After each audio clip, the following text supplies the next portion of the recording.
Kita semua, amin. Haleluya. Mungkin ada yang beri kesaksian? Kalau sudah tidak ada, kita mau masuk hadirat Tuhan. Kita mau mendengar kebenaran firman Tuhan.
Hanya Engkau yang kami nantikan Tuhan, hanya Engkau yang kami percaya Tuhan.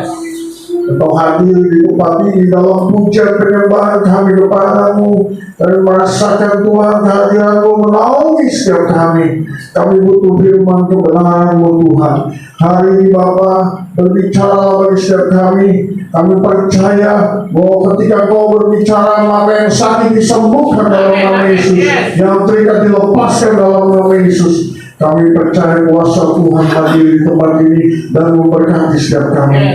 Bukankah kebenaran firman-Mu di dalam berkat nama Yesus, kami siapkan hati kami untuk mendengar firman Tuhan. Haleluya.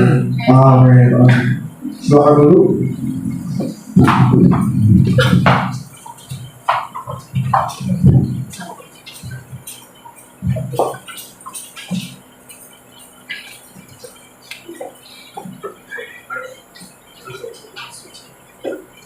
Satu, oke. Puji Tuhan. Haleluya. Shalom. Shalom. Wah, saya bersuka cita ini. Ada sahabat lama saya, Bapak Miki. Dari satu dua. Oke, sudah bisa. Selamat. Ya, bagi nama Tuhan. Bapak Ibu Saudara yang kasih dalam Tuhan, kita bersyukur.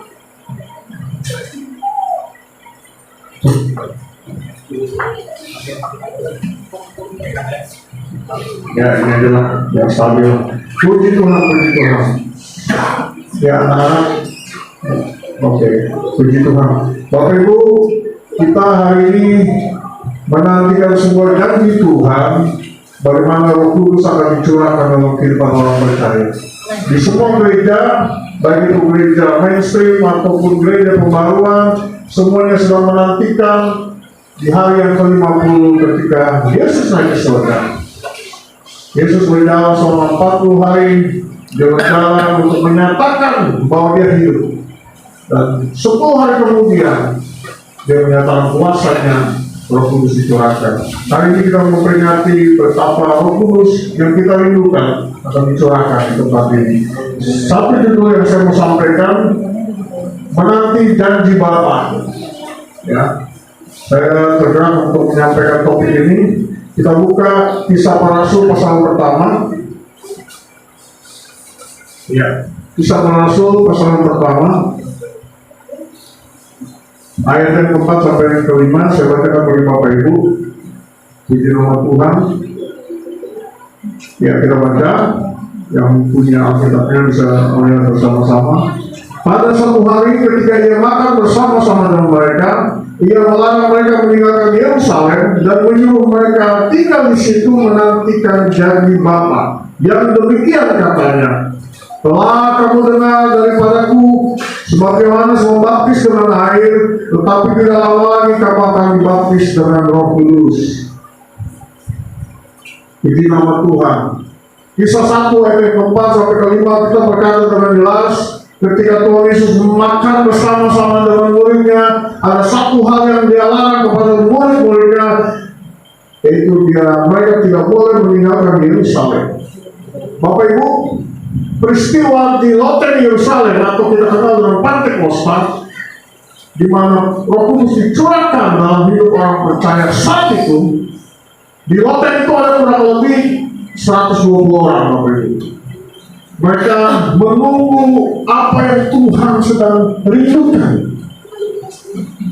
Kalau kita lihat dari kata menunggu atau menanti, kalau kita menanti sesuatu atau satu hal ya, kita akan melihat ada dua kebenaran dalam konteks ini. Yang pertama, kalau kita menanti itu kepada orang yang menyampaikan itu, kita percaya orang itu, maka kita akan menanti apa yang dia katakan. Betul atau betul?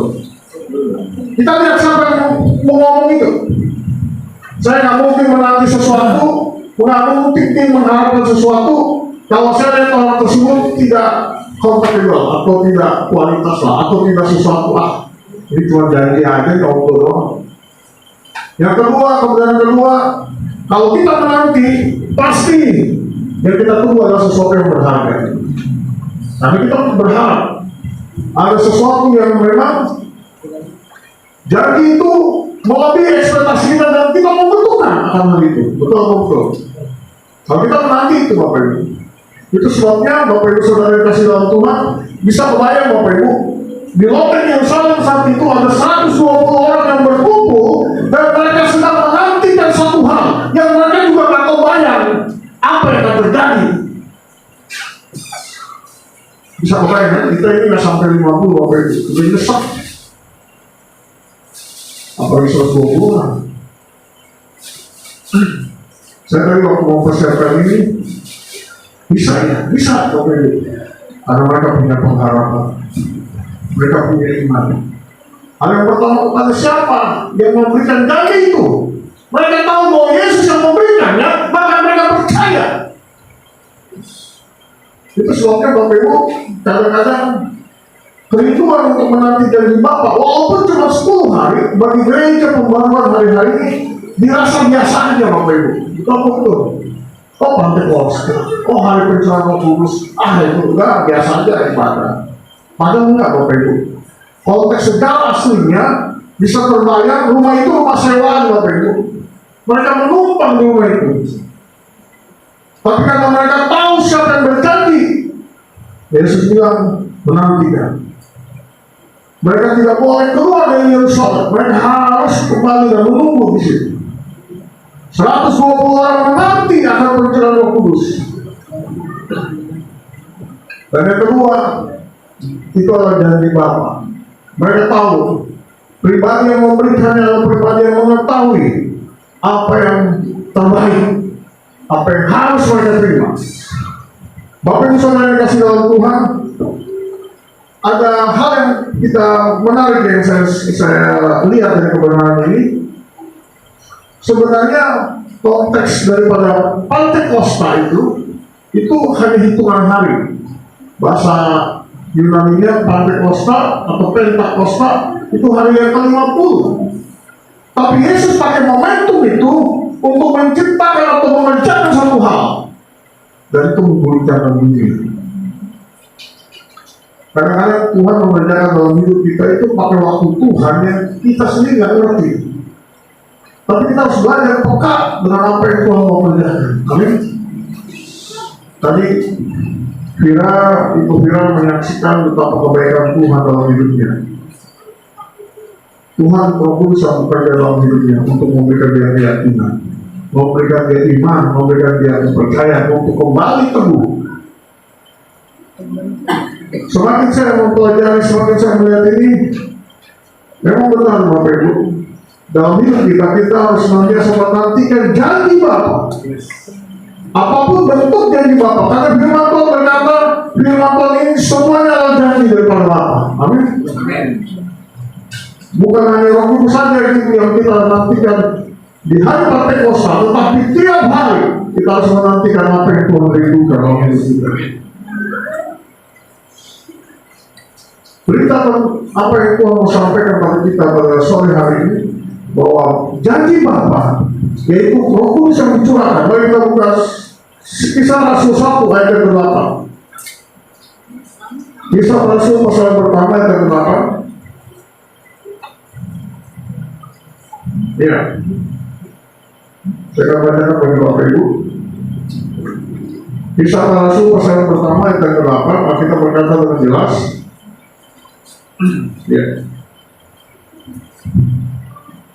Tetapi kamu akan menerima kuasa kalau Roh Kudus turun di atas kamu, dan kamu akan menjadi saksiku di Yerusalem dan di seluruh Yudea dan Samaria dan sampai ke ujung bumi.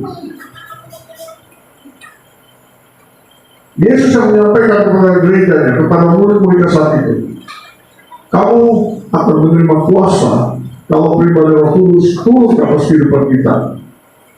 Sebenarnya perkataan ini korelasinya sama dengan Lukas pasal 24. Coba kita buka Lukas pasal 24. Ini perkataan Yesus sebelum dia naik ke surga. Lukas pasal 24. Ya, ayatnya ke-47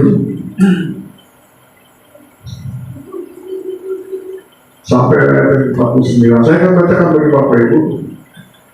Dan lagi dalam namanya berita tentang pertobatan dan pengampunan dosa harus disampaikan kepada segala bangsa, mulai dari Yerusalem. Kamu adalah saksi dari semuanya ini. Ayat 49. Dan aku akan mengirim kepadamu apa yang dijadikan Bapakku, tetapi kamu harus tinggal di dalam kota ini sampai kamu diperlengkapi dengan kekuasaan dari tempat tinggi. Amin.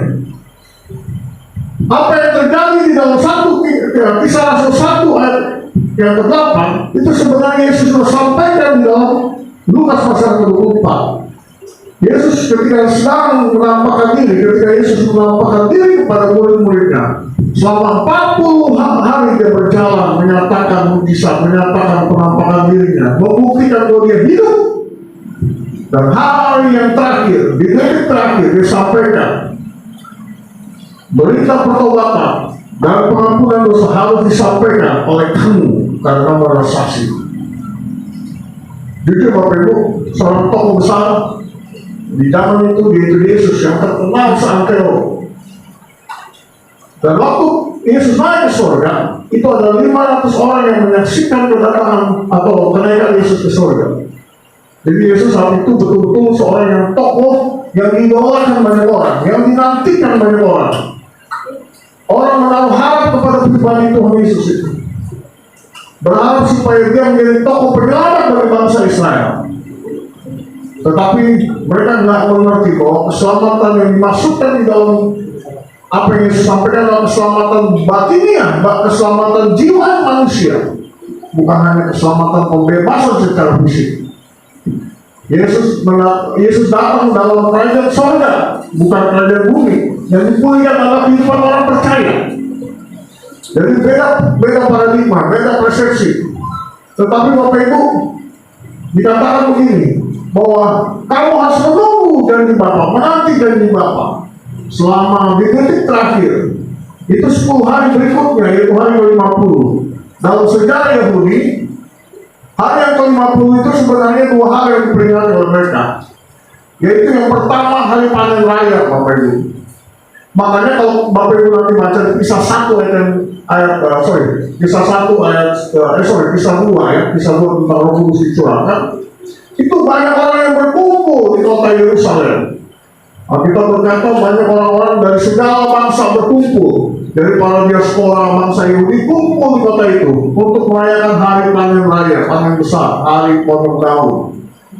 Mereka berkumpul, dan Bapak Ibu bisa bayangkan ya, kota itu penuh sesak, banyak orang.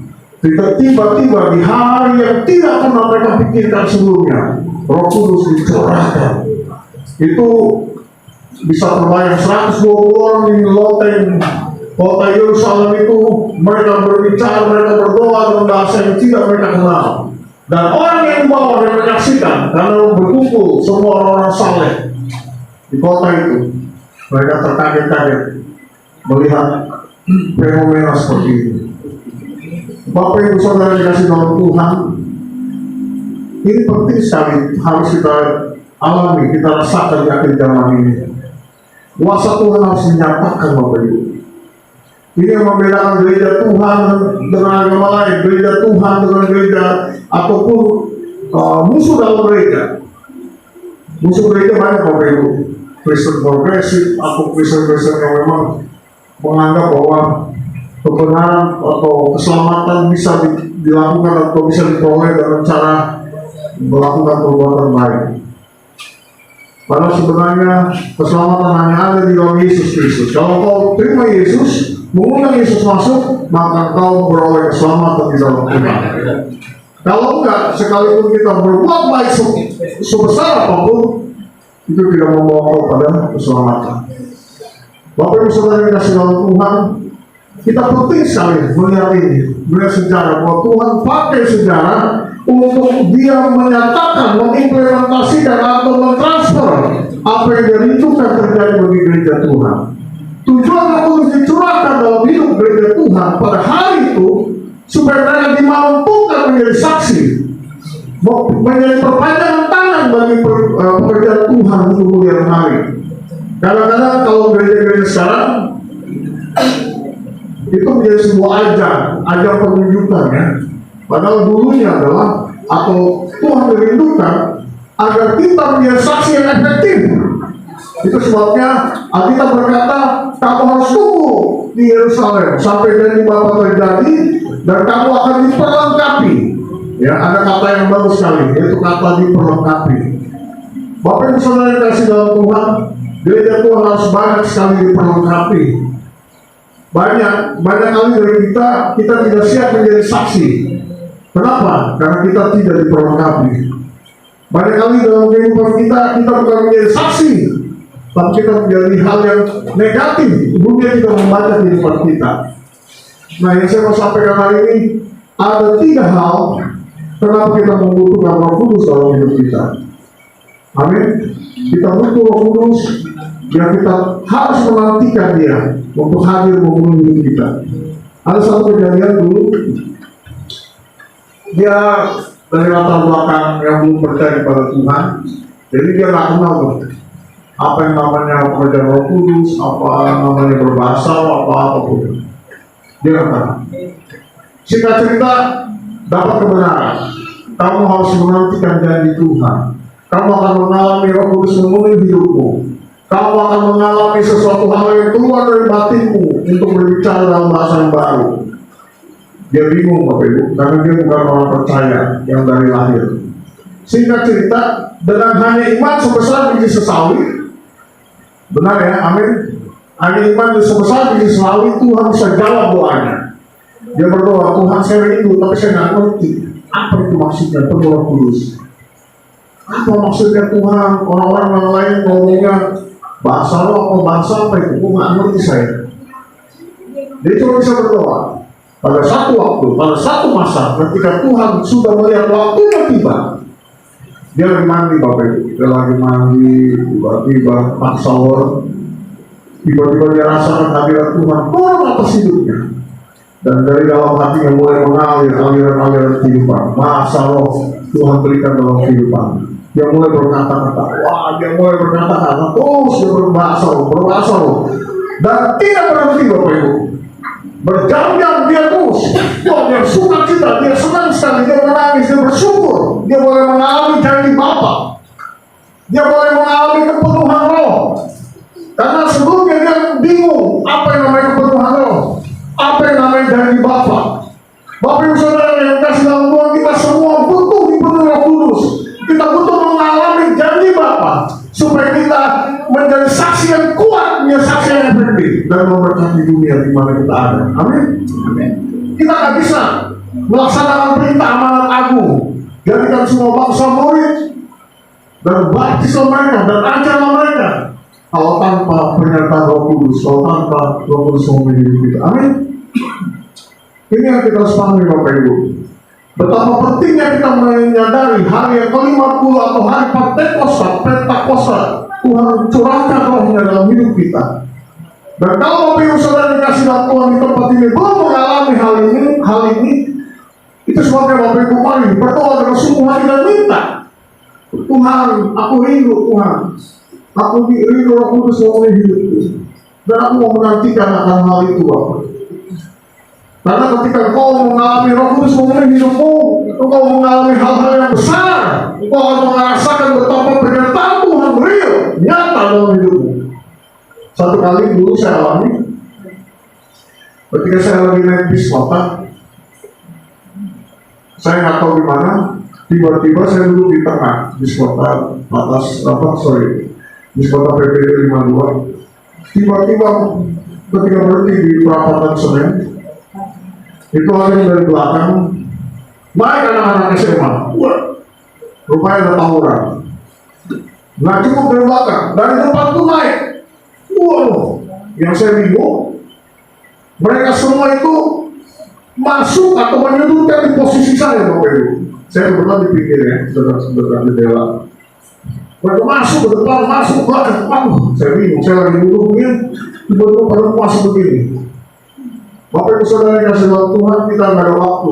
Kita nggak ada waktu untuk berseru apapun, berdoa, apalagi berdoa ya. Lupa itu mati suatu kasih itu lupa semua. Tiba-tiba saya ingat, Tuhan sudah berikan saya bahasa yang baru, bahasa doa saya kepada Bapa. Itu langsung, just one. Saya berdiri, saya pakai bahasa roh, berdoa bahasa roh saya. Itu percaya nggak percaya, tapi itu yang saya alami. Tiba-tiba dua golongan tersebut yang masuk dari depan maupun masuk dari belakang itu pecah Bapak Ibu. Ini kenyataan Bapak Ibu. Betapa dahsyatnya ketika kita berkata-kata dalam bahasa baru, dalam bahasa doa yang Tuhan berikan dalam hidup kita. Karena kita nggak ngerti bahasa roh itu seperti apa. Tapi itu bagian dari janji Bapa. Dan saya sudah merasakan janji Bapa itu luar biasa. Amin. Itu sebabnya judul khotbah saya menanti janji Bapa dalam hidup kita. Pertanyaannya adalah Bapak Ibu Saudara apakah sudah mengalami janji Bapa tersebut? Dan kita berkata tadi kita sudah baca 120 orang menanti janji Bapa selama 10 hari. Bayangkan Bapak Ibu, 1 hari aja kumpul sama orang-orang 120 itu, waduh besar.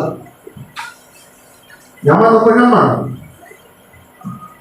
Menurut sejarah, tempat itu kontrak sewa. Yang kedua, nggak tahu ya, buat makan malam terakhir waktu itu Yesus, mereka kumpul di tempat yang sama. Artinya luasannya nggak terlalu luas. Kumpul 120 orang di tempat tersebut, dan mereka hidup dalam ketatan menanti janji Bapa. Akhirnya ketatan mereka membuahkan hasil. Janji Bapa mereka alami. Hari ini Bapak Ibu, malam ini, sore ini, Bapak Ibu siapapun tahu, kita butuh janji Bapa melalui kita. Kita butuh Tuhan, aku butuh Roh Kudus menolong aku untuk memperlengkapi hidupku. Karena Roh Kudus dicurahkan dalam hidup kita supaya kita menjadi saksi yang efektif. Tahukah kau, panggilanmu dan panggilanku adalah menjadi saksi untuk menyampaikan pertobatan dan menyampaikan pengampunan dosa. Dua hal ini Bapak Ibu. Kita hidup di dalam dunia ini ada visi besar, yaitu melaksanakan amanat agung yang percaya orang ini. Jadi hidup ini bukan cuma hidup asal hidup. Bekerja aja, pelayanan atau standar aja. Tidak Bapak Ibu. Hidup kita dipertanggungjawabkan dalam tentu. Betapa apa yang Tuhan sampaikan ke dalam hidup kita, kamu adalah saksi. Lukas pasal 24 tadi sudah kita baca, ayat yang 48, Alkitab berkata, kamu adalah saksi dari semua ini. Itu sebabnya kenapa kalau kita mengalami satu mujizat dalam doa, itu senantiasa doa kita dijawab Tuhan. Tujuan akhir dari jawaban doa adalah kita menjadi saksi yang percaya namanya. Bapak Ibu, tadi diundang Samuel ya. Saya berharap ke depan orang mulai banyak yang mau bersaksi. Amin. Belajarlah untuk bersaksi Bapak Ibu. Jangan lama-lama cuman ya. Jangan lama-lama. Jangan cerita dari awal sampai akhir. Jangan Bapak Ibu. Tapi sadarilah, mulai belajar untuk menyaksikan kebaikan Tuhan. Mulai belajar bagaimana doamu dijawab Tuhan. Mungkin doamu hanya sekepal hitam yang belum terlihat apa-apa. Tapi satu waktu, sedikit lagi, itu akan turun hujan lebat dalam kehidupannya untuk membuat kekeringan dalam hidupmu menjadi sebuah kesejukan. Tapi ketika engkau malu bersaksi, engkau tidak melaksanakan amanat agung. Di tempat ini aja kita malu bersaksi, apalagi di luar. Panggilan hidup kita itu bersaksi Bapak Ibu. Roh Kudus dicurahkan, Roh Kudus yang kita nantikan itu ketika dicurahkan dalam hidupmu dan hidupku. Kita hanya menjadi saksi yang efektif. Kita akan menjadi saksi yang luar biasa dipakai Tuhan. Hidup kita mau menyatakan kebaikan Tuhan. Mari Bapak Ibu, ada 3 hal yang kenapa Roh Kudus harus kita nantikan, dan Tuhan akan mencurahkan di dalam hidup kita ketika kita menantikan Dia. Yang pertama, Roma pasal 8 ayat 1. Coba cepat, Roma 8 ayat 1. Saya akan bacakan bagi Bapak Ibu. Ya. Roma 8 ayat 1. Alkitab berkata demikian. Hidup oleh Roh. Saya bacakan. Ya, firman Tuhan berkata, demikianlah sekarang tidak ada penghukuman bagi mereka yang ada di dalam Kristus Yesus. Ayat yang kedua, Roh yang memberi hidup telah memerdekakan kamu dari dalam Kristus dari hukum dosa dan hukum maut. Amin. Kenapa kita butuh Roh Kudus dalam kehidupan kita? Karena Roh Kuduslah yang membebaskan kita dari hukum dosa dan hukum maut. Nanti ke depan kita akan belajar apa hukum dosa, apa itu hukum maut. Bapak Ibu, ketika Roh Kudus dicurahkan dalam kehidupan kita, maka ada satu perkara yang harus kita pahami. Kita diberikan kebebasan dan kita masuk di dalam lingkupan Tuhan, sehingga kita tidak melakukan atau hidup dalam dosa yang menghasilkan maut dalam kehidupan kita. Ada orang yang tidak istilahnya mereka menyanyiakan kehidupannya. Akhirnya orang tersebut masuk di dalam kubangan dosa dan akhirnya ujungnya maut. Kalau Bapak Ibu Saudara yang kasih dalam Tuhan menantikan janji Bapa dan mengalami janji Bapa, Alkitab berkata, Roh yang memberi hidup telah memerdekakan kamu dalam Kristus. Kita bebas Bapak Ibu. Kita punya hukum kasih karunia dalam hidup kita. Kita bebas menggunakan hak itu. Ada orang, aduh Pak, saya susah Pak berhenti merokok Pak. Aduh Pak, saya susah Pak untuk berhenti nonton video porno. Aduh Pak, saya susah Pak untuk melakukan hal-hal yang menyenangkan hati Tuhan, kita susah gitu ya. Itu karena di dalam hidupmu belum ada Roh Kudus yang memenuhi kehidupanmu. Ketika kau ada di dalam Roh Kudus, maka Roh Kudus akan memampukan kau bisa menolak hal itu. Amin. Mau merokok, aduh, tiba-tiba Tuhan berkasih hikmah. Kalau dia ada dalam Kristus, dia ada di dalam hukum Roh, maka dia bisa menolak itu. Saya nggak mau lagi. Percaya Bapak Ibu, kita butuh Roh Kudus yang memberikan kita kemampuan untuk kita bisa tidak hidup dalam dosa lain, dosa yang masih kita mau. Yang kedua, kita baca Yohanes 16 ayat yang 8 sampai 11. Yohanes pasal 16 ayat yang ke-8 sampai ayat yang ke-11. Ya, saya akan bacakan bagi Bapak Ibu. Ya, ayat yang ke-8 sampai ke-11, kita berkata demikian. Kalau ia datang, Roh Kudus datang, Roh Kudus akan mengisapkan dunia akan dosa, kebenaran dan penghakiman. Ayat 9, akan dosa karena mereka tetap tidak percaya kepadaku. Ayat 10, akan kebenaran karena aku pergi kepada Bapa dan kamu tidak melihat aku lagi. Ayat 11, akan penghakiman karena penguasa dunia ini telah dihukum. Amin. Yang kedua, kenapa kita perlu Roh Kudus memenuhi hidup kita dalam arti Tuhan mau kita menanti dari Bapa dan dari Bapa kita alami, karena Roh Kudus yang bisa mengisapkan kita akan dosa. Betul. Persepsi dosa antara saya dan saudara berbeda kadang-kadang. Ada orang bilang gini, oh saya merokok masih boleh Pak. Kenapa? Karena ayat Alkitab bilang yang masuk tidak menajiskan, tapi yang keluar itu yang menajiskan. Itu kalau saudara belum di dalam Roh Kudus. Ketika saudara ada Roh Kudus dalam hidupmu, maka sensitivitas tinggi akan ada di dalam hatimu. Amin. Bahkan ketika saudara berkata negatif atau kata-kata kasar terhadap orang pun, saudara akan rasa, aduh nggak baik, aduh nggak bagus. Kata-kata kita diatur. Kita boleh marah, asal jangan sampai matahari terbenam. Kita boleh menegur orang asal dalam tindakan yang baik.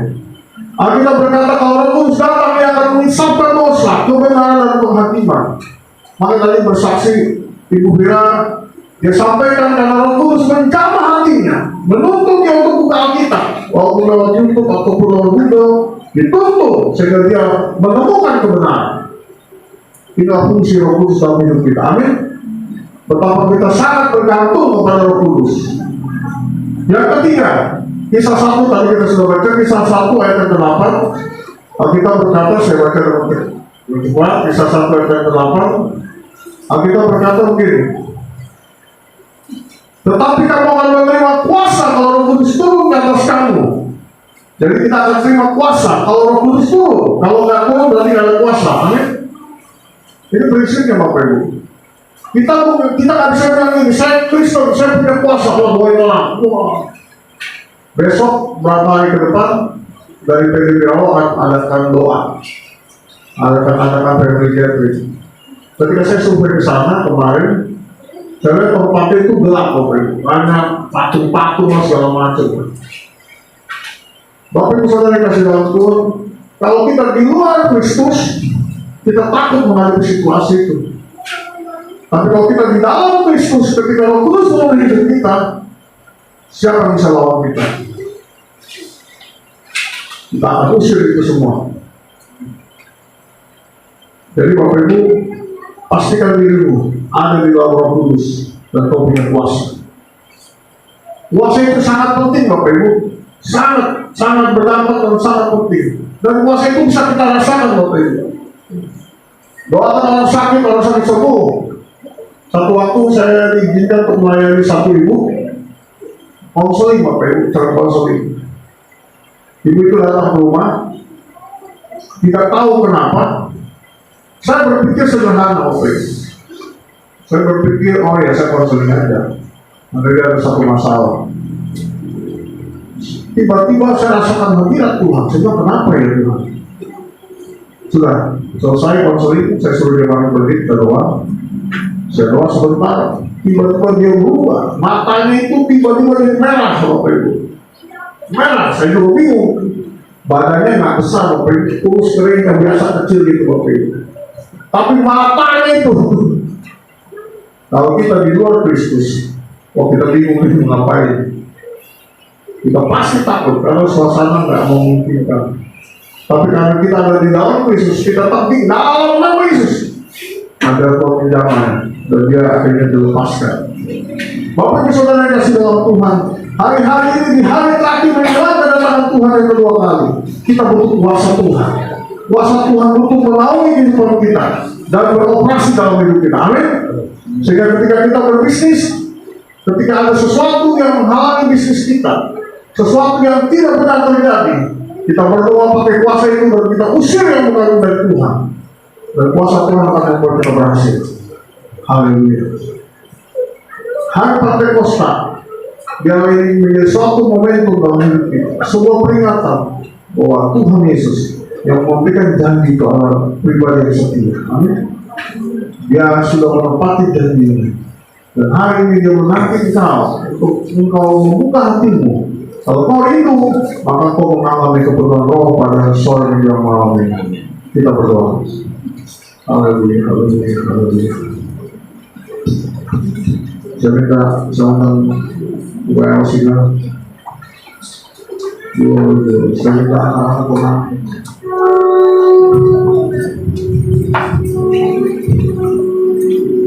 Bapak Ibu Saudara yang kasih dalam Tuhan, dua hal kebenaran yang kita tahu. Kalau kita menanti sesuatu, kita akan lihat siapa yang memberikan janji tersebut, siapa yang mengucapkan